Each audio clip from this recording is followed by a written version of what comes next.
Oi, gente, boa noite. Vou começar aqui. Fiquem à vontade para abrir a câmera se quiserem, se não quiserem, pode deixar no áudio mesmo.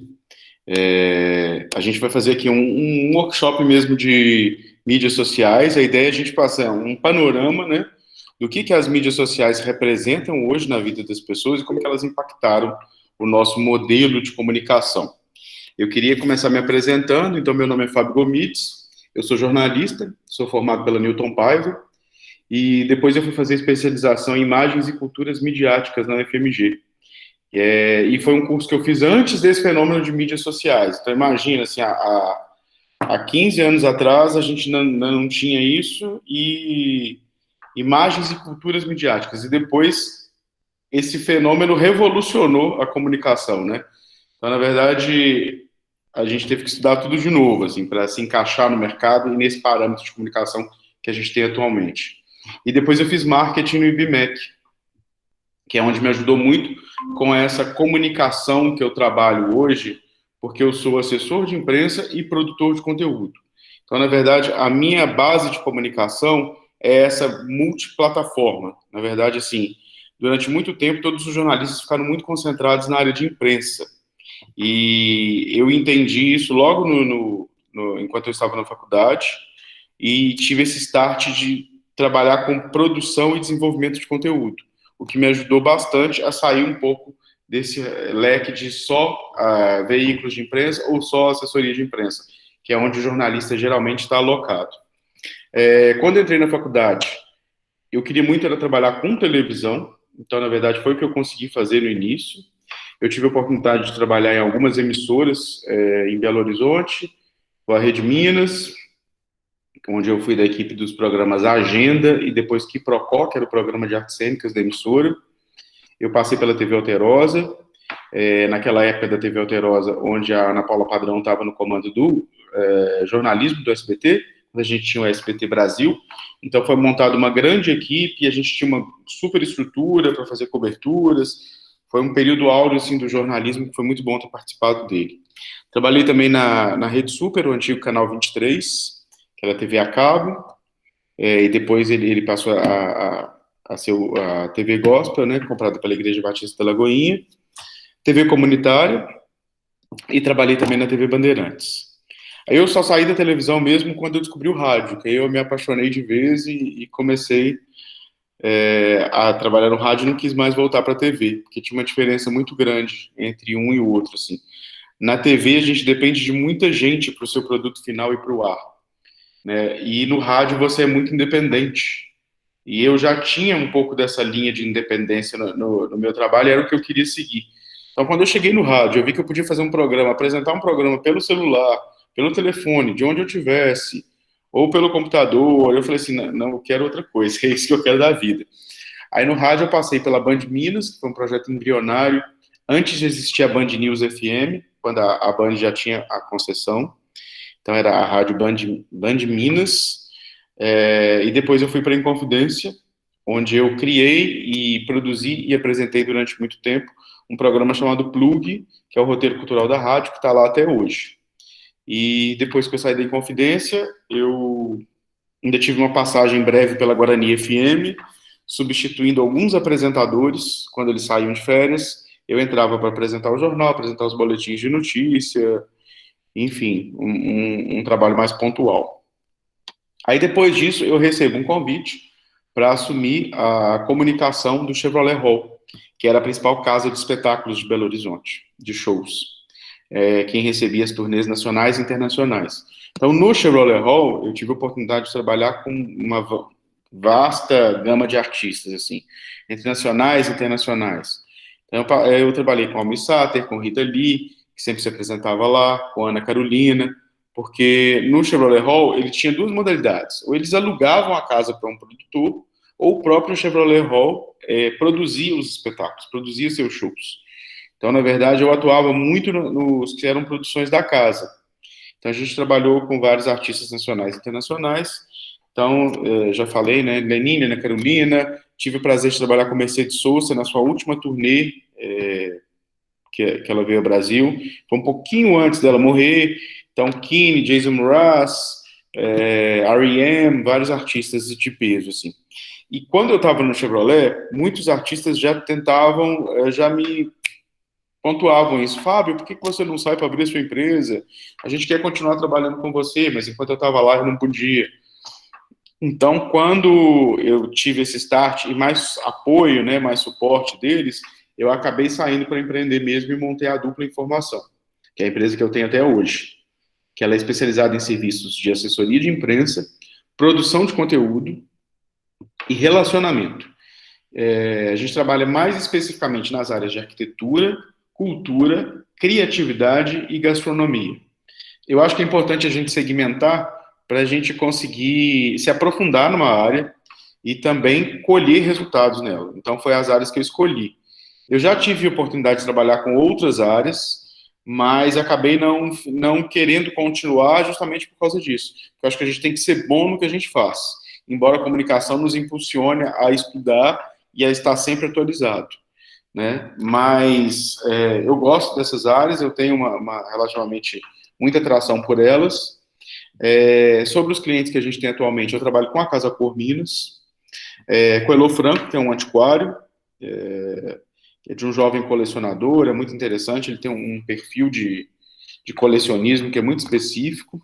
O Ateliê de Cerâmica, que ele é focado em design, são ceramistas que estão em Contagem, são 3 ceramistas, e eles têm um trabalho formidável, é incrível, quem não conhece, vale a pena conhecer, porque eles vendem para o Brasil inteiro, estão aqui em Minas. O Cabernet Botequim, que é um restaurante em Belo Horizonte, que foi o primeiro bar a conseguir democratizar essa questão de acesso ao vinho, ao consumo do vinho, de uma forma mais descomplicada. O Centro Cultural Banco do Brasil, a gente realiza a comunicação de algumas das ações realizadas lá. Então, as grandes exposições, as temporadas de espetáculos, a gente tem uma parceria muito grande com eles.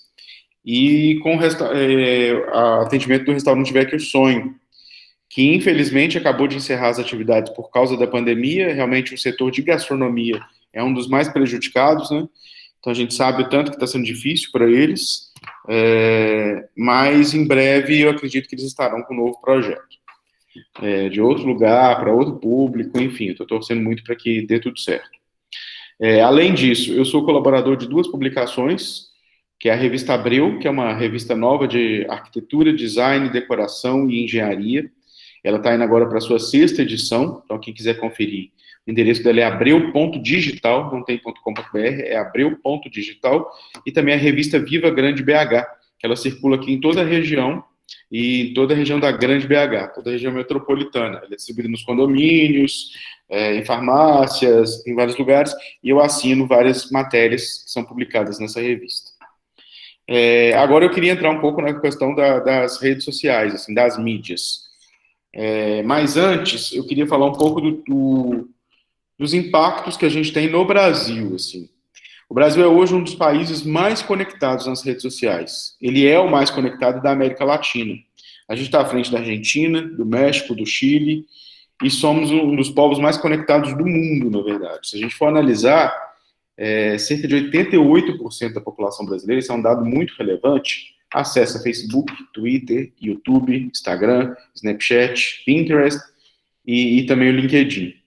Esses dados são de uma pesquisa de uma instituição norte-americana chamada CoinStore.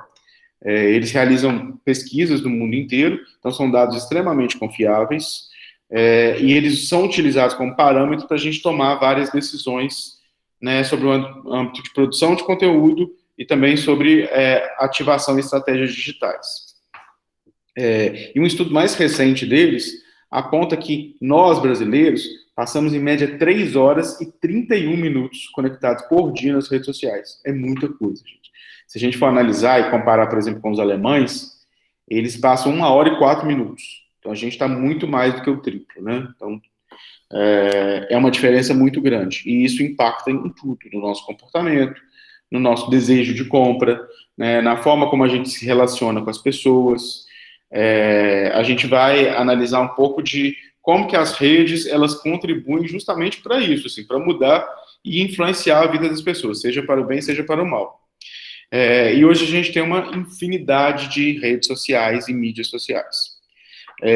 Não dá para listar todas que existem atualmente, são centenas ou possivelmente milhares. E é legal a gente observar que existe um regionalismo, assim. Algumas funcionam mais em determinados lugares do que os outros. Por exemplo, aqui no Brasil e em várias partes do mundo, a gente tem o WhatsApp. Na China, por exemplo, eles usam o WeChat, que é um aplicativo muito semelhante. Só que lá o WhatsApp não pegou. A gente está vendo assim, sempre que cai o WhatsApp, a gente vê um crescimento grande do Telegram, que é uma rede alternativa. Então, igual o WeChat, existem várias outras redes que são muito. Elas não foram criadas para ser regionais, mas elas acabam funcionando em determinados lugares, em detrimento de outros. Então, se a gente for analisar as redes que no Brasil trazem mais impacto, a gente vai listar as 10. Que em primeiro lugar vem o Facebook. Em segundo vem o WhatsApp. Em terceiro vem o YouTube. Em quarto vem o Instagram. Em quinto, o Messenger, que é do Facebook, é a ferramenta de troca de mensagens instantâneas. O LinkedIn, o Pinterest, o Twitter, o TikTok. E em décimo lugar aparece o Snapchat. Aí também depois a gente ainda tem as redes de relacionamento, tipo o Tinder, né, que já é muito comum, a gente vê hoje que vários casais já foram formados por essas redes, então a gente conhece pessoas, então a gente consegue observar que existe um impacto no comportamento das pessoas. E é engraçado ver assim, como que isso muda, porque, por exemplo, se uma pessoa é muito tímida e ela não consegue se aproximar da outra, e não consegue estabelecer um contato ali, o aplicativo, a mídia social, pode ser um veículo muito interessante para contribuir para que ela consiga, entendeu? Então, ele tem uma função social que é muito forte. É claro que a gente tem que analisar todo um cenário, mas é muito relevante isso, essas conexões que as redes promovem, né? E recentemente a gente acompanhou o surgimento do Clubhouse, que é uma ferramenta, que é uma rede especificamente de voz, mas que ela vem enfrentando uma série de problemas aí, ela ainda não está muito bem resolvida, os usuários ainda não sabem como utilizar, como tirar proveito dela, ela teve problemas técnicos, mas ela está se adequando justamente para que ela consiga permanecer no mercado e chamar atenção. E ela fez muito barulho quando ela foi lançada, principalmente aqui no Brasil, porque o Brasil é um mercado muito teste assim, para as redes sociais, para as mídias, justamente porque ela existe esse público ávido pela novidade, né? Se a gente passa tanto tempo conectado, a gente quer experimentar coisas novas, e isso é bom. Isso é um índice bom de mensuração e de avaliação mesmo, né? De como que uma rede performa com aquele perfil de público. E por que a gente chama essas redes de mídias sociais?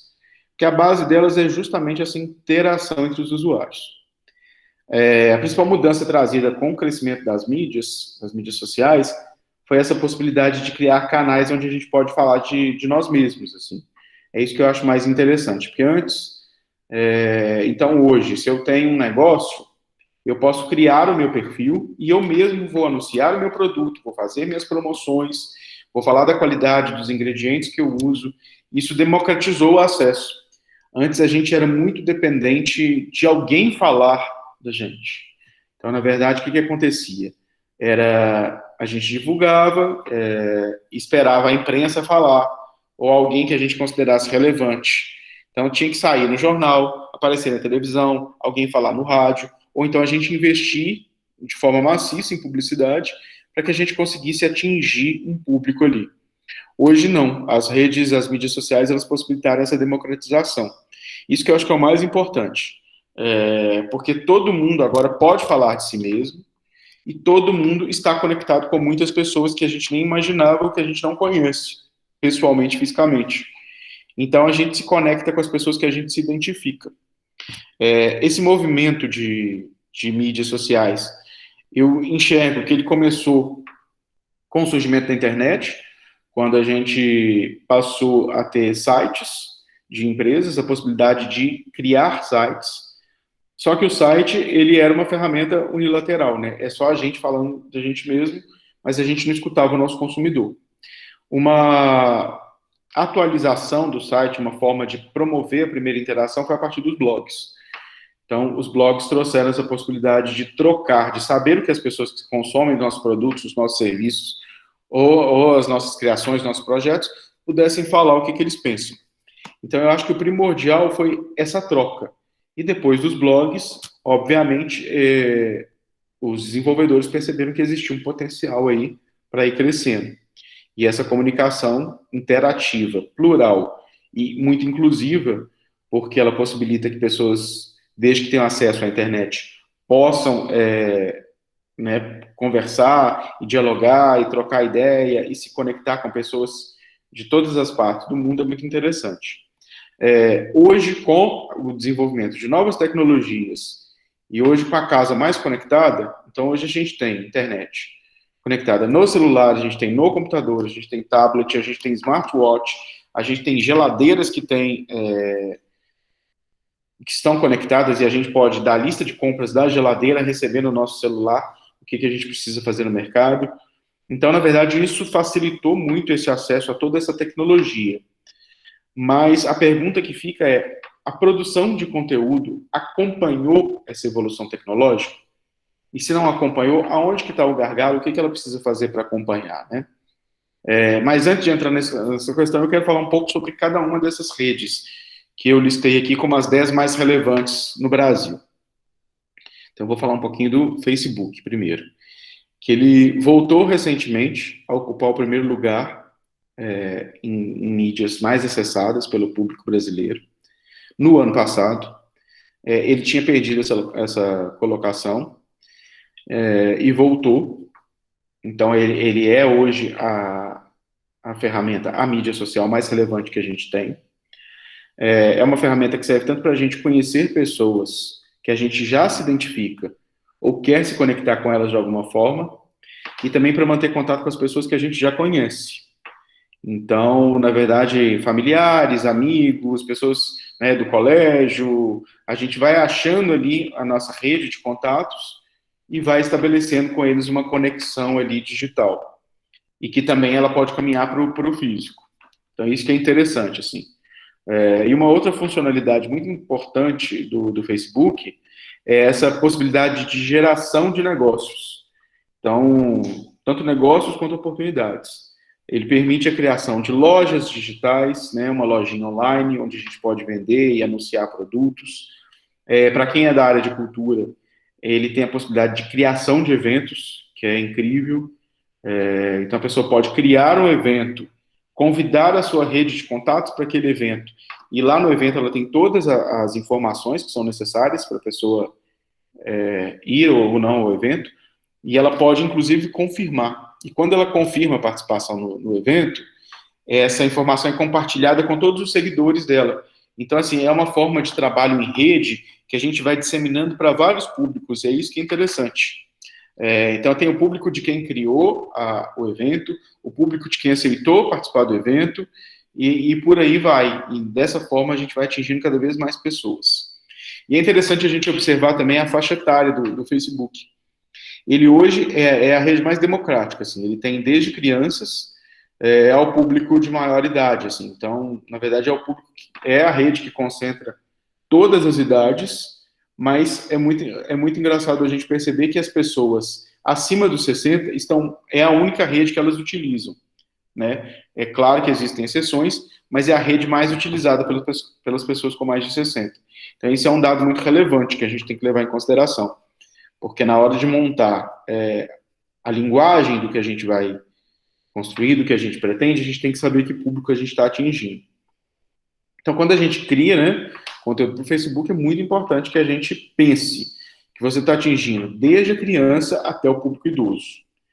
Inclusive, assim, o Facebook é a rede mais utilizada por eles, justamente por uma série de motivos. Ela é fácil de ser utilizada, ela tem mais, por ela ser a rede mais acessada, ela tem mais usuários, então é fácil das pessoas se conectarem, né? E a navegabilidade dela também é muito precisa. Então, assim, não gera muita dúvida. Uma coisa que a gente precisa observar é que, eu vou falar disso depois novamente, mas o tanto que o Facebook e algumas outras redes priorizam a questão da imagem. Então, já é comprovado que para a gente ter mais engajamento nas postagens do Facebook, a gente precisa ter imagens e boas imagens. Porque o engajamento de uma postagem no Facebook, ele é muito maior quando a gente tem imagem do que só texto. Se a gente publica só texto, a gente chega a menos pessoas. Eu vou falar disso mais para frente. A segunda rede mais acessada no Brasil hoje, e talvez seja a que mais cresceu nos últimos anos, é o WhatsApp. Por vários motivos, e que a gente já sabe muito bem, assim, mas que ela é, para muitas pessoas, assim, o WhatsApp é a personificação da internet. Para elas não existe nada além do WhatsApp. Então, na verdade, é por onde elas se informam, onde elas se conectam com amigos, com família, sabe? É tudo, assim. Onde ela se diverte. Então, assim, é uma rede muito acessada. A gente tem estimativas, esse dado é de 2020, mas eu acho que ele já cresceu, principalmente depois do período de pandemia, que a gente tem mais de 120 milhões de brasileiros usuários do WhatsApp. E por conta disso, ela é uma das redes mais cobiçadas, né, justamente pela facilidade de uso e pelo formato de disseminação do conteúdo.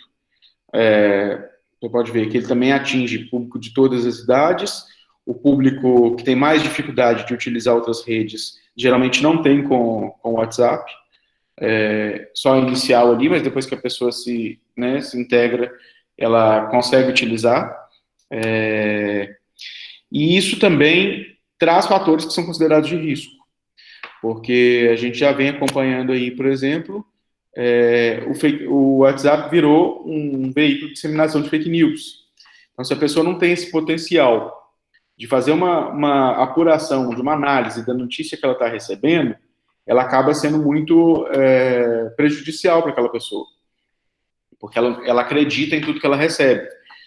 Então, realmente, assim, e o WhatsApp, ele tem um potencial de ferramenta de trabalho para a empresa, para projeto, por exemplo, para uma loja, que é muito grande. Eu, além de jornalista, tenho uma padaria de artesanal. Hoje, toda a minha comunicação ela é trabalhada dentro do WhatsApp. Eu crio um formato de trabalho que é o seguinte: as pessoas que querem comprar os pães, elas participam de uma lista de transmissão, elas recebem a fornada do dia, e elas, pelo WhatsApp, elas vão reservar os seus pães e eles vão ser entregues na casa delas. Acontece muitas vezes de nem precisar anunciar essa lista, porque a própria procura das pessoas já sabendo que é aquela ferramenta, já chamam de manhã e já perguntam qual que é a fornada de hoje. Então, assim, ela é uma ferramenta que pode ser muito explorada por agentes da área de cultura, por profissionais da área de beleza, da área de gastronomia, projetos culturais. Então, assim, tem várias iniciativas que a gente consegue trabalhar e eu percebo que existe um erro, assim, muita gente cria grupos, e grupos não são as ferramentas mais interessantes, porque grupo, ele dá a voz para todo mundo. E é claro que um grupo aberto, ele permite várias interpretações e várias argumentações. Então, as pessoas vão querer participar e vão mandar coisas que fogem do tema. Então, na verdade, assim, o que eu queria sugerir, quando a gente está divulgando um produto ou serviço, o ideal é que a gente crie uma lista de transmissão com autorização das pessoas, para que elas comecem a receber aquele conteúdo. Porque, pelo menos, a gente tem a garantia de que elas são interessadas em receber aquele conteúdo que a gente está direcionando para elas.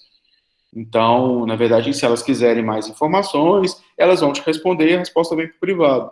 Não fica aquela notificação o tempo todo.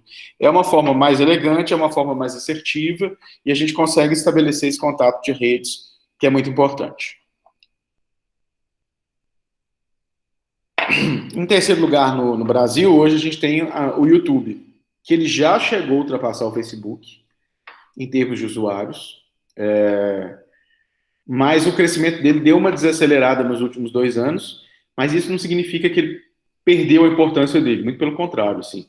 Ele se solidificou, ele parou de crescer, ele continua crescendo, mas ele está crescendo de forma mais desacelerada, mas ele tem uma importância, uma relevância que é muito grande, assim. E uma coisa que precisa ser analisada é que ele tem um erro de contabilização de público. Assim.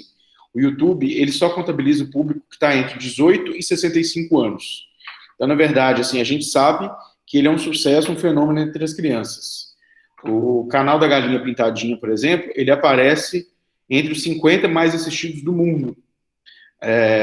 Todo mundo conhece crianças que adoram se conectar no YouTube e ficam assistindo, e pais que montam programação para as crianças assistirem lá. Então, a gente sabe da relevância dele. E talvez esse número, né, talvez não, esse número nem é computado, mas pode ser que ele seja muito maior, inclusive, que o próprio Facebook. E o que acontece com o YouTube, assim? A gente já consegue identificar que essa geração mais nova, eles já crescem com essa mentalidade de querer serem desenvolvedores e produtores de conteúdo para o YouTube. Então, assim, não é difícil a gente achar uma criança que se espelha em produtor de conteúdo e ela fala que ela quer ser youtuber, né? Ela já pensa com essa lógica, porque é o que ela enxerga de possibilidade, é onde ela percebe que ela pode ter voz. Então, é importante a gente identificar isso no comportamento das pessoas. O que essas redes estão refletindo? Talvez, se não tivesse isso, ela teria outro sonho, outra perspectiva. Mas é onde ela enxerga, primeiramente, que ela pode ter voz. Então, essa questão da representatividade é muito importante. Em quarto lugar, vem o Instagram, que foi uma das primeiras redes criadas exclusivamente para celular, embora hoje ela já possa ser acessada pelo computador. O Instagram, a base dele, como a gente sabe, é a imagem, e foi um aplicativo que cresceu demais. Em 2012, o Instagram foi comprado pelo Facebook. Então, desde essa época, ele já vem sofrendo várias alterações, assumindo um perfil mais multiformato, porque o Facebook entendeu que o Instagram é uma das mídias sociais de maior sucesso, inclusive para negócios. Eles tiveram que rever várias métricas. Eu vou falar disso um pouco mais para baixo, mais para frente, porque o impacto delas é muito grande, assim, né, sobre a forma como a gente pensa a produção de conteúdo hoje. E essa mudança que vem acontecendo desde 2012 possibilitou que a gente consiga postar fotos em vários formatos. Assim. Antes, a gente só podia postar uma foto e jogar um filtro, né, e ter o texto base lá. Hoje, não. Ele já permite várias coisas. A foto tinha que ter um formato muito específico. Hoje, ele já aceita vários outros formatos. A partir de 2018, ele lançou o IGTV, que foi uma ferramenta inovadora, justamente pensando nessa publicação e na transmissão de vídeos mais longos, que é justamente essa possibilidade de interagir com o que a gente já está acostumado com televisão, que é uma linguagem muito... que faz parte, né, da raiz do brasileiro, assim, a gente já cresceu na frente da televisão, então a gente está acostumado a consumir conteúdos naquele formato. E em 2019, ele entra com o Reels, que é uma imitação do TikTok, que é uma ferramenta muito semelhante, que foi criada justamente para coibir a ampliação do TikTok, que foi muito grande, foi uma escala avassaladora para o Instagram, que é onde permite vídeos de até 15 segundos, com uso de trilha sonora e áudios que são retirados de outros vídeos.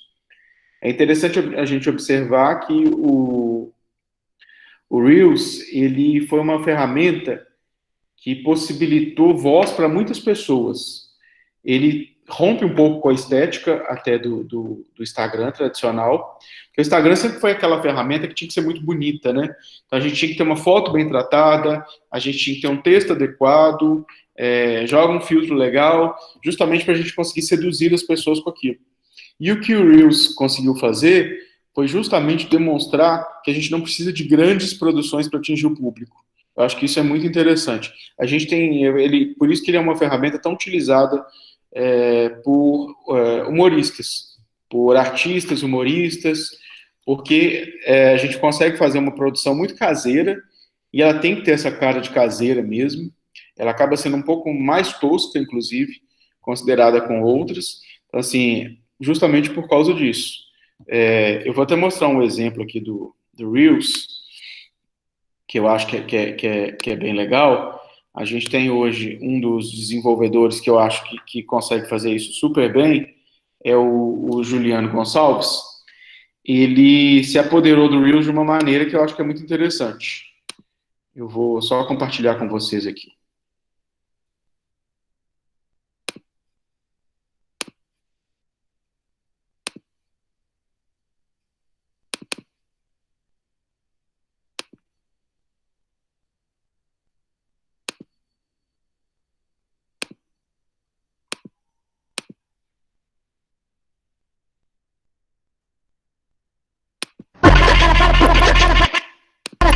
Apaga a luz, apaga tudo, apaga a luz, apaga tudo. Que é isso?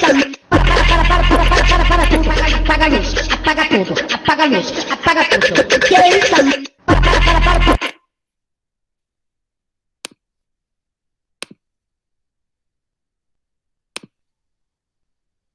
Então, assim, dá para a gente perceber que é uma edição muito simples, são ferramentas que conquistam muito o público, porque existe esse potencial de identificação, né?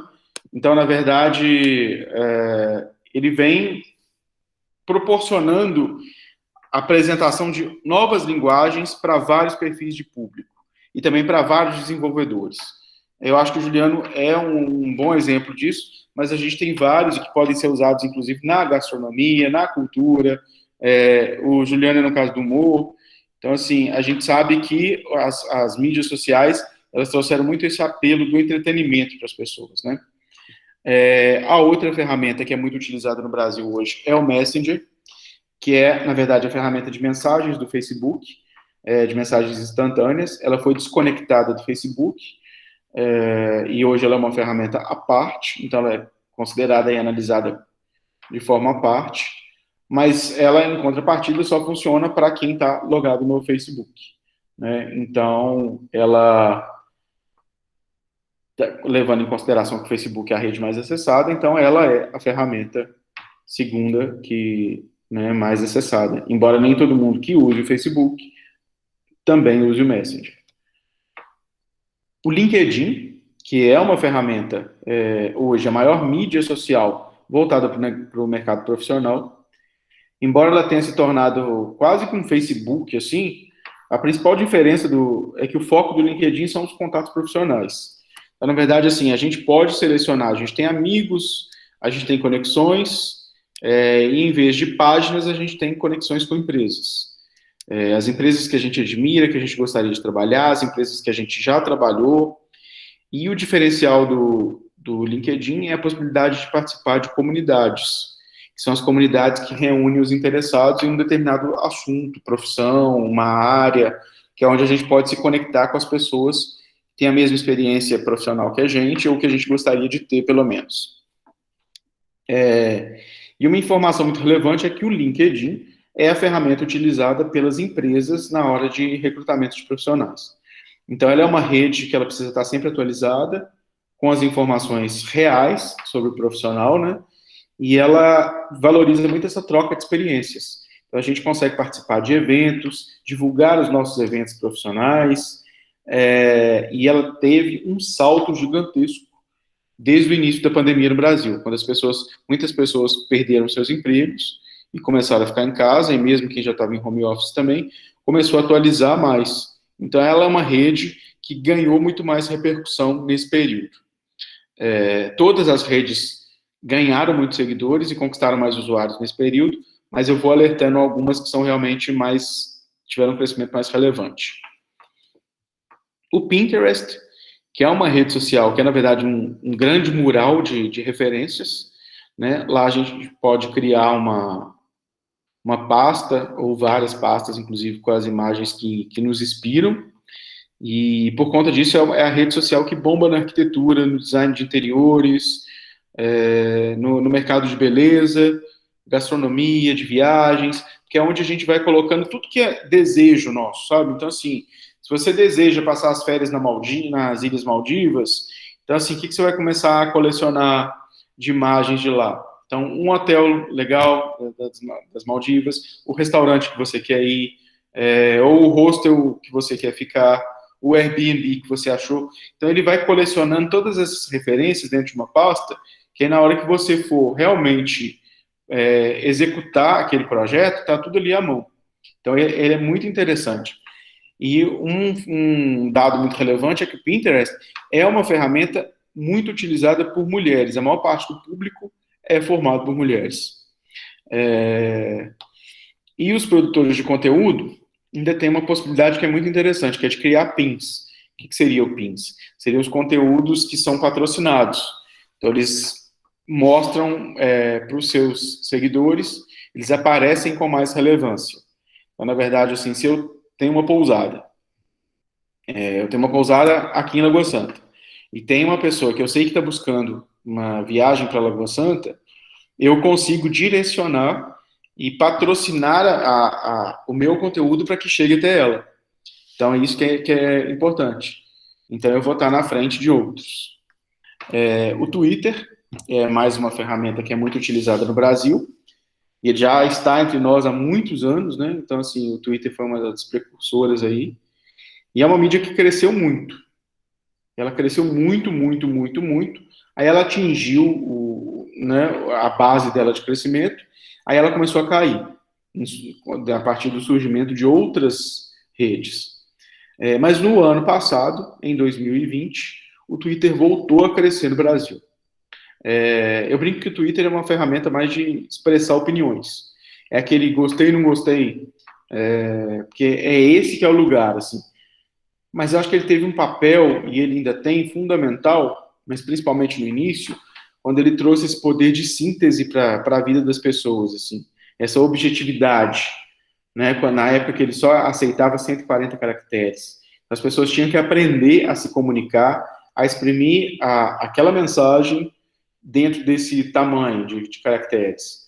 Então, assim, foi um exercício que, para nós jornalistas, ele sempre existiu, mas para o público geral é muito interessante a gente observar isso, assim, como que as pessoas ficaram mais sintéticas e como que ele impacta mesmo, assim.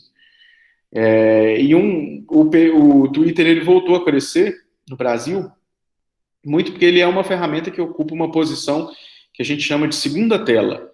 Então, na verdade, o que acontece? A gente está assistindo alguma coisa, a gente está com a TV ligada, a gente está no computador, mas a gente também pode acompanhar no Twitter pelo celular ou por qualquer outro gadget ou qualquer outro equipamento.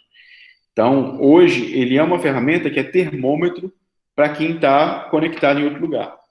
Tanto que os reality shows conseguiram entender isso muito bem. Então, o dia de eliminação de Big Brother é o dia que o Twitter bomba. Então, assim, a gente consegue levantar rápido. O dia que acontece algo mundial, a gente consegue levar essa notícia para os trend topics do Twitter. Masterchef, né, os reality shows entenderam isso muito bem. Masterchef eu acho que isso vem acontecendo nas últimas edições, inclusive, se não me engano, todas, eu acho. O vencedor, o ganhador, ele é anunciado primeiro no Twitter e depois na televisão, depois ao vivo. Então, olha como que essa conexão, essa sinergia acontece, né? Então, isso é muito interessante a gente observar a relevância que essas redes ocupam aí. E, em último lugar, vem o TikTok, que é a nova mania da internet. Assim, ele é uma rede que pegou principalmente esse público mais jovem, um público de crianças, adolescentes, e é uma ferramenta que cresceu de forma avassaladora. O Instagram tentou coibir isso, criando Reels, que foi uma forma de tentar bloquear esse crescimento, e o foco do TikTok é totalmente o entretenimento, assim. Então, sabe aquele conteúdo breve, que eu brinco até que a gente teria vergonha de publicar no feed, assim, porque não é algo que a gente quer que fique para sempre. A gente publica e a gente quer que ele desapareça depois. Então, esse que é o lugar que o TikTok tem hoje, assim. Então, por isso que ele é usado muito por crianças e por adolescentes. Eles vão experimentando linguagens, brincando. E se hoje a gente desenvolve conteúdo, então, se eu tenho um negócio, uma sorveteria, uma loja de brinquedos, se eu quero me comunicar com esse público, eu tenho que estar nessa rede. Eu tenho que pensar conteúdo de forma que eles estão interagindo comigo, assim, né? De que forma eu vou fazer com que esse público que já está lá consiga interagir comigo? Então, eu tenho que estudar, eu tenho que entender a lógica, ver o que eles estão produzindo, o que é de relevante no mercado deles, para que eu consiga chegar até eles. E eu falei que era o último, mas não é o último, mentira. Estou esquecendo do Snapchat. Que o Snapchat também é uma ferramenta mais parecida com o TikTok, efêmera, né? E ele vem com essa questão de postar algo, a gente compartilha foto, vídeos, texto, tudo pelo celular, e esse conteúdo ele vai desaparecer depois de algum tempo, depois de algumas horas, na verdade, é muito rápido. Então, assim, quem viu, viu, quem não viu, não vai ver, porque não tem como resgatar. E o Snapchat também, né, como a gente fala do Instagram ser multiplataforma, ele também já vem assimilando outros conteúdos que eles podem conseguir aniquilar essas outras mídias sociais. E entrando no fato de que mídias sociais, por que a gente considera elas como mídias sociais? Além do fato de que elas realmente funcionam como mídias, como veículos, para a gente poder anunciar um produto, um serviço, falar do que a gente está produzindo, ela consegue dar um retrato fiel, assim, do que a gente está desenvolvendo naquele período, né? Mas a base dela é a interação, então é a socialização. Então, se eu tenho um perfil, qual que é a base dele? É a troca com as pessoas que estão se comunicando ali comigo. Né? Então, e essa é a ferramenta que possibilita que a gente consiga também direcionar a nossa comunicação, a nossa produção de conteúdo. É essa troca.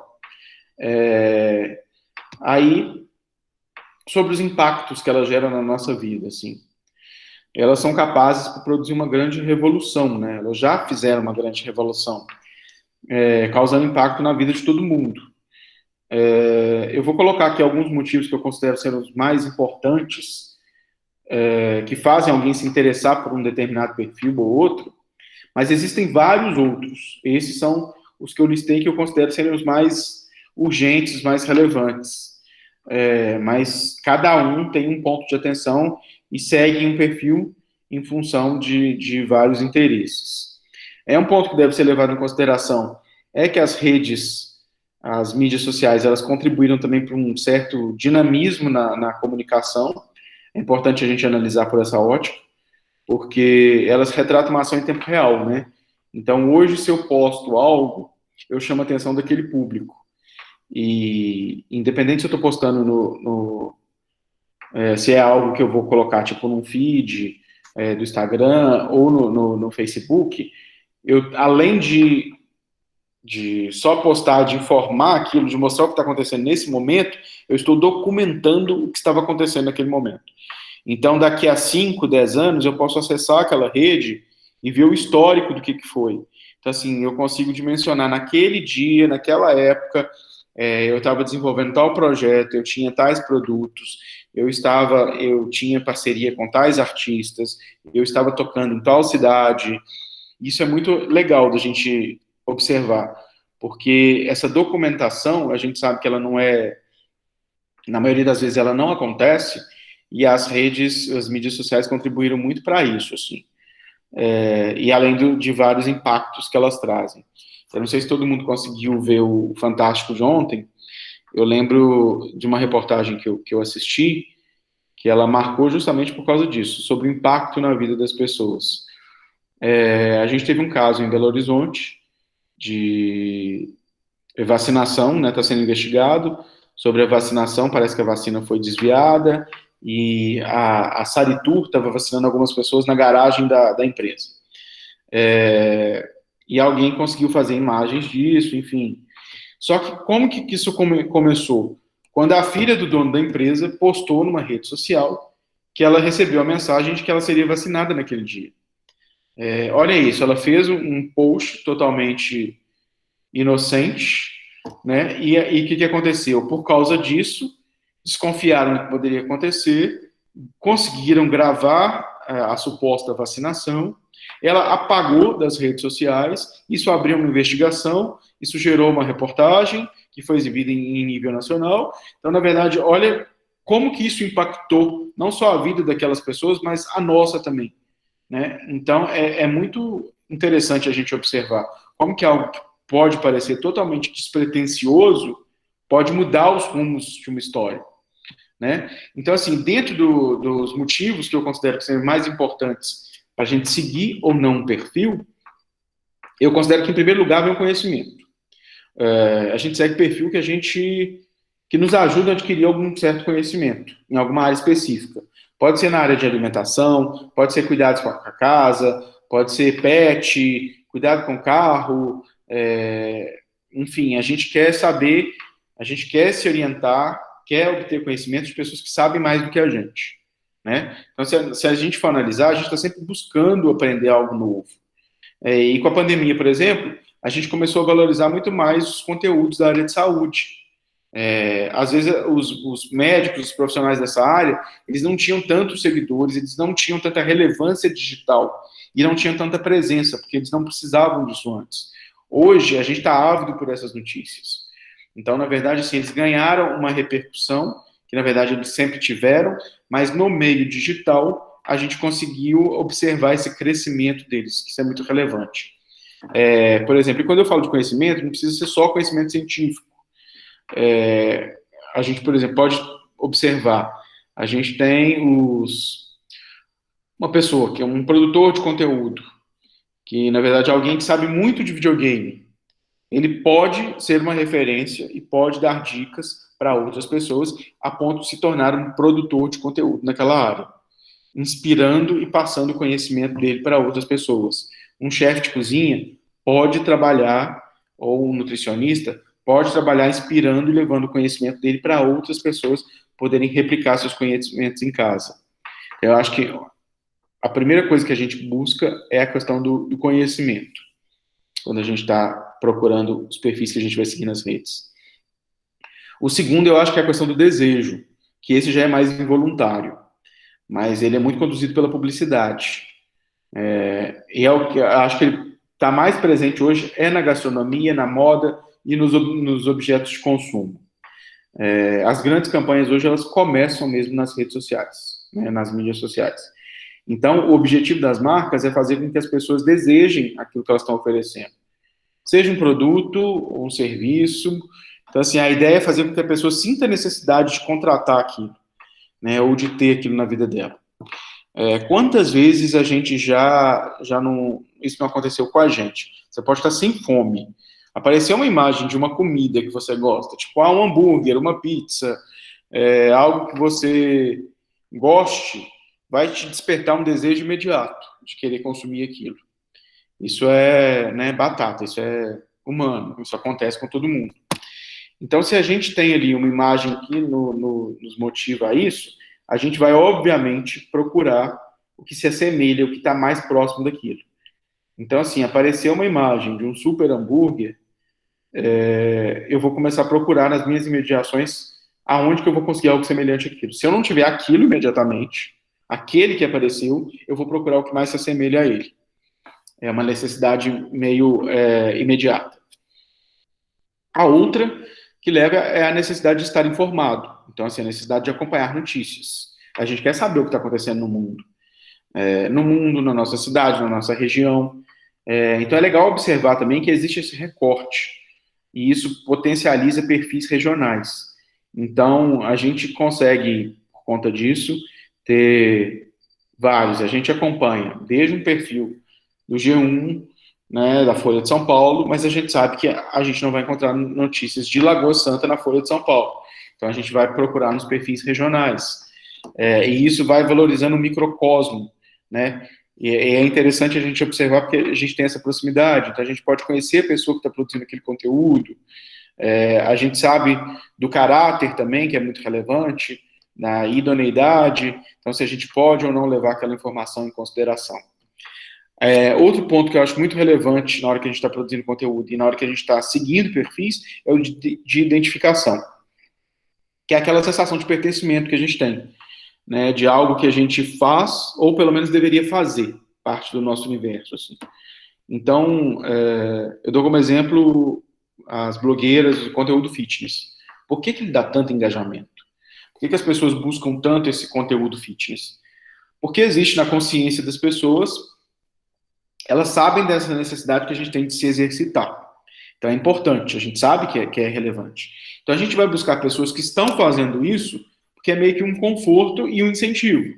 Então, assim, pelo menos a gente tem acesso àquela informação. Se a gente vai usar aquilo ou não, aí é outro fator.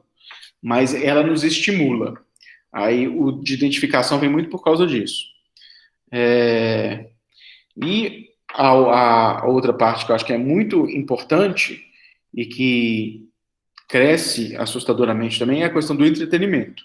A gente não precisa nem comentar, porque eu acho que muita gente utiliza as redes sociais, as mídias sociais, justamente em busca do entretenimento, né? Essa é a que todo mundo acho que tem mais intimidade.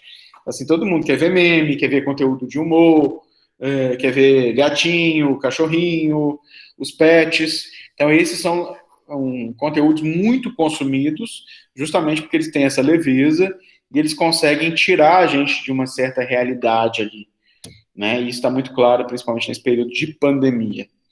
E a outra coisa que desperta as pessoas a buscarem nas redes sociais são os conteúdos de alerta e denúncia, que são aqueles criados por pessoas ligadas a alguma causa, seja o movimento animal, seja a causa ambiental, seja a sustentabilidade, as campanhas sociais, as mobilizações populares, a importância de campanhas. Então, na verdade, assim, são denúncias e que a gente acaba seguindo, porque ou a gente acredita, ou a gente se engaja, ou a gente se mobiliza para ajudar, ou a gente mesmo organiza as nossas próprias campanhas. Então, são os pontos que eu acho que levam as pessoas a seguir um perfil. E quando a gente vai criar um perfil, seja para a nossa empresa, pessoal, para o nosso negócio, para o nosso projeto, o que a gente tem que pensar? Quem sou eu nas mídias sociais? Né? Ao entrarmos, o primeiro ponto que a gente tem que observar é justamente esse, assim, quem que é essa persona? Quem sou eu e com quem que eu vou conversar? Quem que é meu público? Porque é isso que vai definir qual vai ser a identidade que a gente vai assumir. Então, na verdade, se você é um desenvolvedor de conteúdo, né, na área de público idoso, a gente tem que dimensionar quais redes eu vou estar, que tipo de linguagem eu vou utilizar, de que forma eu vou aproximar desse público. E pensar em estratégias também que sejam casadas. Então, se você já sabe que o TikTok é uma ferramenta para o público jovem e adolescente, você não vai usar ela para atingir o público idoso. Mas, se você for fazer uma ação que envolva o público idoso, e, por exemplo, a avó e seus netos, o avô e seus netos, então você vai partir dessa estratégia, você pode pensar nisso. Então, por que não usar o TikTok para eu me aproximar dos netos e fazer com que eles desenvolvam uma atividade juntas e compartilhem isso, e estejam mais próximos da minha causa? Então, assim, o que a gente precisa traçar são essas estratégias e pensar de forma a garantir que a gente vai chegar a determinado público. É importante a gente definir justamente isso, assim, que rede a gente vai usar para isso? Qual vai ser mais eficaz? Porque às vezes a gente está chovendo no molhado. Às vezes você está trabalhando numa rede que não te dá tanto resultado, e você poderia estar explorando outra, ou conquistando outro público do que você já tem, experimentando outra rede, né? E uma coisa que eu já falei, e eu acho que já está claro, eu comecei isso falando lá do Facebook, o tanto que as mídias sociais são ferramentas de imagem. Então, o que acontece? Se eu pudesse dar uma dica para todo mundo, invista em boas imagens. Boas fotos, sempre. Então, na verdade, assim, aí tem essa dúvida. Muita gente fala assim, eu não sei fotografar, eu não consigo. Então, assim, estabelece uma parceria com um fotógrafo, procura um profissional da área, porque, na verdade, é muito importante que a gente consiga também ter o olhar de outras pessoas para o que a gente está fazendo. Então, se o seu foco não é design, não é produzir algo que seja bonito, que seja plasticamente despertável de outras pessoas, então traz para perto de você um profissional dessa área. Então, vale trabalhar com fotógrafos, vale também, se você quer investir um pouco mais, ter um profissional da área de produção de arte, para ele criar algumas imagens junto com você, para chegar até as pessoas. Porque, na verdade, assim, o que acontece hoje? A gente percebe que existe aquelas redes sociais maravilhosas, né, que estão, assim, impactam a gente pela beleza, mas elas acabam trazendo também um distanciamento. Porque o que a gente imagina? Não é para mim. Aquilo está tudo tão perfeito, não sei o que parece ser caro. Então, assim, para um público de alto poder aquisitivo, é isso mesmo que eles procuram. Então, assim, desculpa. Se a nossa intenção é atingir esse público que paga o que for por produto, por serviço, por uma apresentação, a gente está no ponto certo. Agora, se a gente sabe que o nosso público não é esse, a gente tem que traçar uma outra estratégia. E a gente percebe que a outra estratégia hoje é a gente se aproximar da vida das pessoas. Então, hoje, principalmente na área de gastronomia, nos clientes que eu tenho, a gente tem um trabalho muito forte em trazer aquela sessão de fotos, aquela divulgação para o cotidiano, para que as pessoas se sintam representadas. Então, hoje é comum a gente ver fotos de comida com mesas montadas, mas elas não estão perfeitas. Então, assim, tem um talher ali no lugar errado, tem uma comida que já foi mexida, sabe? Essa imperfeição, ela conquista as pessoas de forma a aproximar. Então, isso é muito importante, assim, eu vou mostrar daqui a pouco alguns exemplos, que eu acho que é muito, muito legal, assim, da gente ver como que isso realmente desconstrói essa coisa de ter só um feed perfeito, uma base que seduz as pessoas. As pessoas querem se identificar, elas querem ver coisas de verdade. Então, isso na arquitetura também mudou muito. Antigamente, para sair numa revista Casa Vogue, por exemplo, numa Casa Jardim, você tinha que ter uma casa muito impecável, e aquela casa parecia um cenário, tudo não sei o quê. Hoje, não. As fotos mostram pessoas dentro da casa, a imperfeição, mostra que tem traços de vida. Aparece cachorro, aparece gato. Então, a ideia é justamente a gente mostrar que a gente está lidando com vida real o tempo inteiro. Uma coisa que eu queria chamar a atenção, eu percebo que muita gente ainda investe muito na produção de artes. Então, o que seriam as artes? Seria aquela foto com texto, algo que a gente faz mesmo, existem aplicativos para isso, que podem ajudar, tipo o Canva. Só que o que acontece? Principalmente no Instagram, que eu vou dar esse exemplo. Ele enxerga que quando a gente bloqueia mais, a gente interfere em mais de 20% da imagem, a gente vai ter um alcance menor com ela. Então, isso é muito importante porque se a gente bloqueia muito, às vezes um post que a gente faz, que a gente queria atingir X pessoas, a gente vai atingir 1/10 daquilo, porque a gente poluiu aquela imagem. Ele entende que se você manipulou aquela imagem, você tem potencial de investimento, ou seja, você poderia pagar um anúncio para chegar até o público. Então, isso realmente muda o alcance. É importante a gente observar isso. E uma dica que eu queria dar é assim, para que as pessoas não foquem, né, vocês não foquem exclusivamente no volume de seguidores ou de curtidas. O próprio Instagram mudou isso, acredito que outras redes vão mudar também, tipo o Facebook, porque antes a gente podia ver, era visível para todo mundo, o volume de curtidas de um post. Hoje não é mais. Por quê? Porque a mensagem tem que ser mais evidente, a mensagem tem que ser mais importante do que quantas pessoas curtiram. É claro que isso é uma métrica para a gente, que é desenvolvedor de conteúdo, para você que está postando, para você saber qual público você atingiu, mas não se baseie só nisso, assim. Porque quantas vezes a gente mesmo não vê um post e você vê, você é impactado por ele, mas você não curte, mas você não compartilha, mas você não comenta. Né? Então, assim, isso é um exercício que a gente, inclusive, precisa fazer. Comentar mais. Uma publicação, o índice de engajamento de uma publicação é mensurado a partir de comentários. Então, é muito correto a gente observar isso, assim. Se mais pessoas estão comentando, significa que mais pessoas foram impactadas e se expressaram sobre aquilo. Então, não deixem de curtir, de compartilhar e de comentar as postagens que vocês admiram, dos desenvolvedores que vocês gostam. E estimulem que as pessoas também comentem as postagens de vocês. Porque é assim que vocês vão atingir mais pessoas. trabalhar para ter mais interações com o público. E uma coisa que eu acho que é um crime que acontece, assim, de muita gente, às vezes, tem uma rede social que é super bacana, então montou lá seu Facebook, montou o Instagram, tem YouTube, todo bonitinho. Ela recebe muitos comentários, mas ela não interage com aquelas pessoas e não responde. Então, muitas vezes, tem que ter essa pessoa que vai ficar por conta disso. A pior coisa hoje é a gente não receber resposta para algo. Então, assim, a gente sabe, as pessoas realmente perguntam coisas que estão descritas, né, no texto. Então, já tem até um meme que é assim, alguém postou, vendo bolo na hora do recreio a R$ 5, né, em tal lugar. Aí a pessoa vai te responder, vai perguntar, quanto é o bolo? Que horas começa a vender? Onde vai ser vendido? De que é o bolo?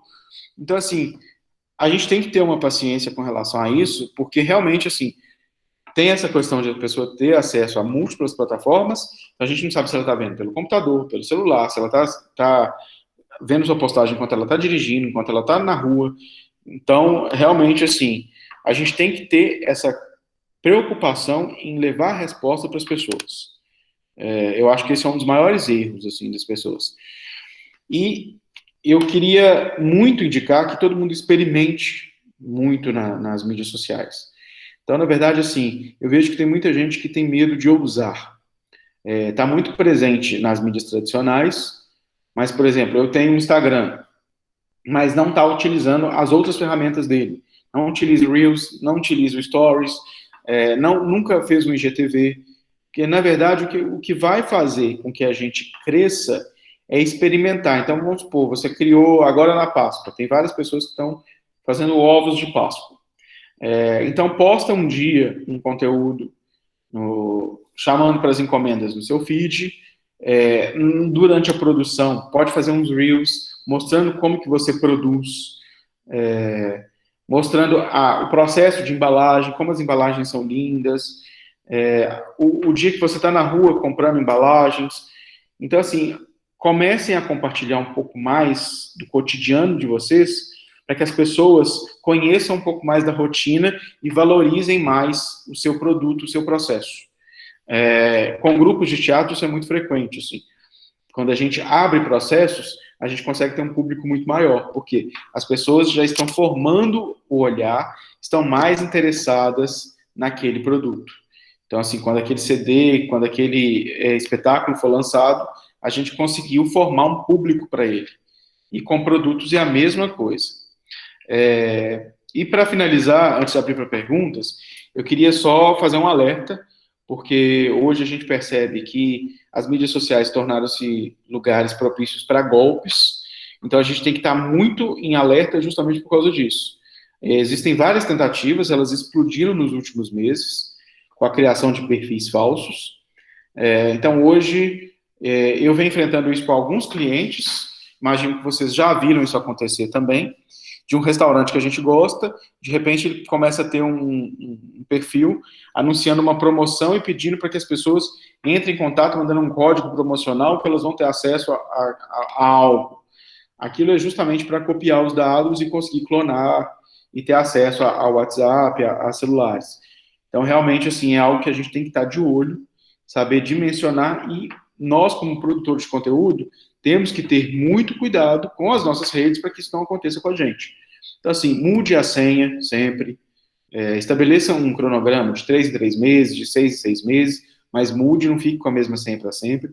Escolha senhas que sejam difíceis, porque tem muita gente que ainda usa, por incrível que pareça, essas senhas muito fáceis, 1, 2, 3, 4, o próprio nome da empresa. Então, acaba sendo muito fácil de burlar esse sistema e invadir. Então, realmente, assim, não dá. A gente tem que se proteger com relação a isso, tá? Basicamente, eu queria falar isso e queria abrir agora para a gente, caso alguém tenha alguma pergunta, né, para a gente poder esclarecer aqui.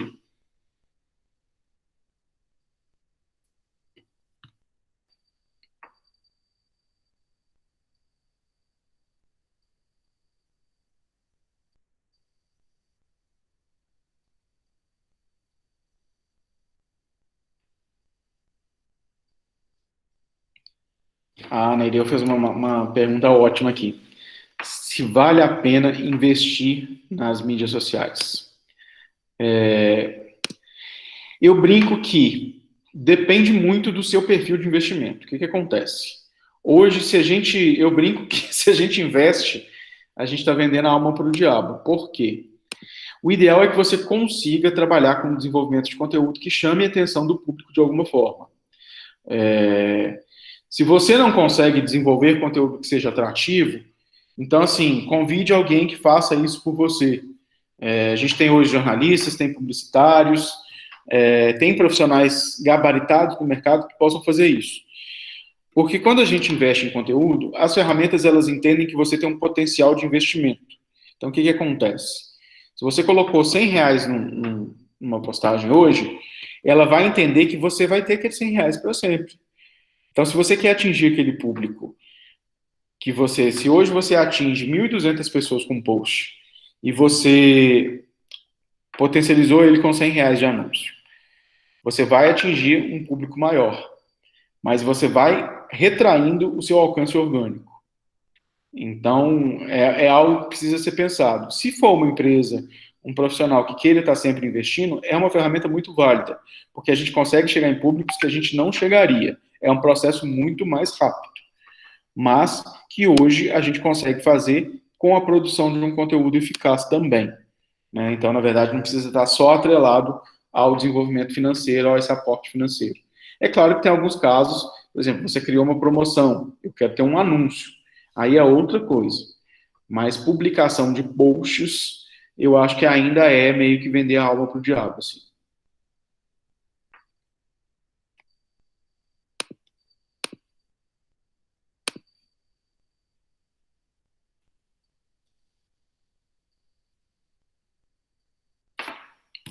Mais alguma pergunta, gente?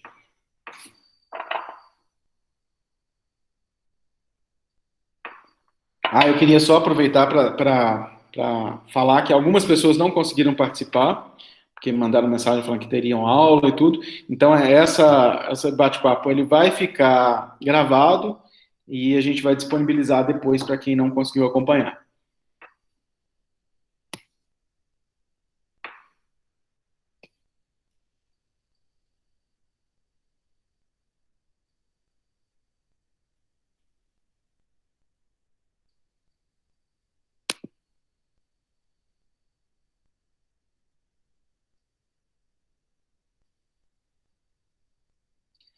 Sara, me desculpa, agora, acabei de ver sua pergunta aqui.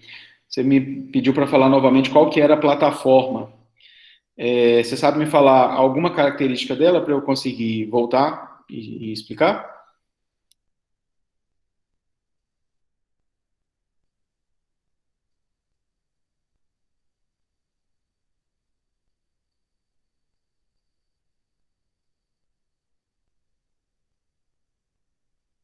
Ok, combinado. Beleza, obrigado. Ela estava fazendo uma pergunta sobre o Facebook.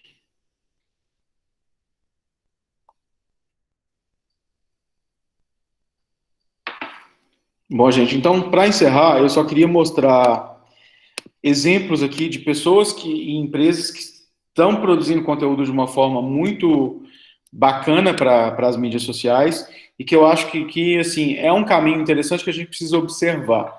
Eu vou mostrar agora um vídeo da Porcaro Imóveis, que é uma imobiliária, e acho que pelo vídeo vai ficar claro assim, o esforço que ela está fazendo para atingir o público que ela quer atingir dentro do segmento que ela trabalha. Vou só compartilhar com vocês aqui.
Que é interessante a gente observar isso, né?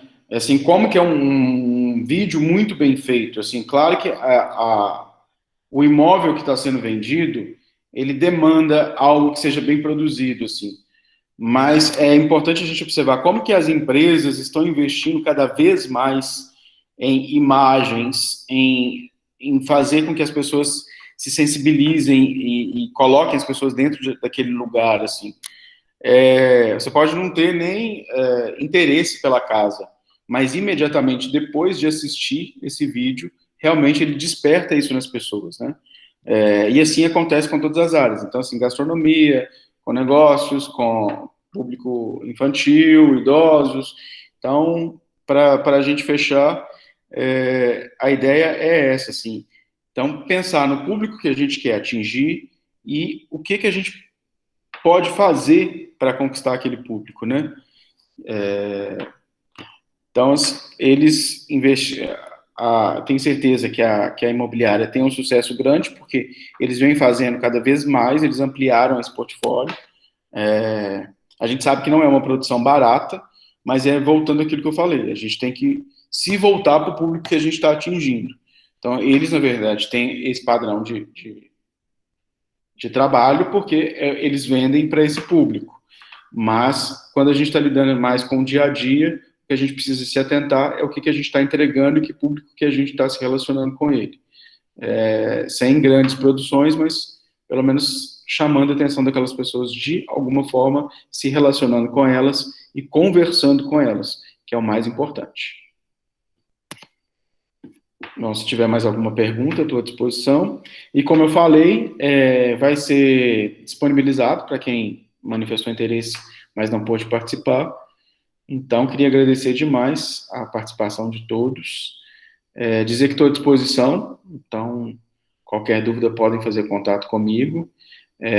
Eu vou deixar o meu e-mail e contato, vou colocar aqui no chat para todo mundo, mas acredito que todo mundo tenha também, porque estava no convite para participar e estou à disposição, tá? Foi muito bom. Muito obrigado.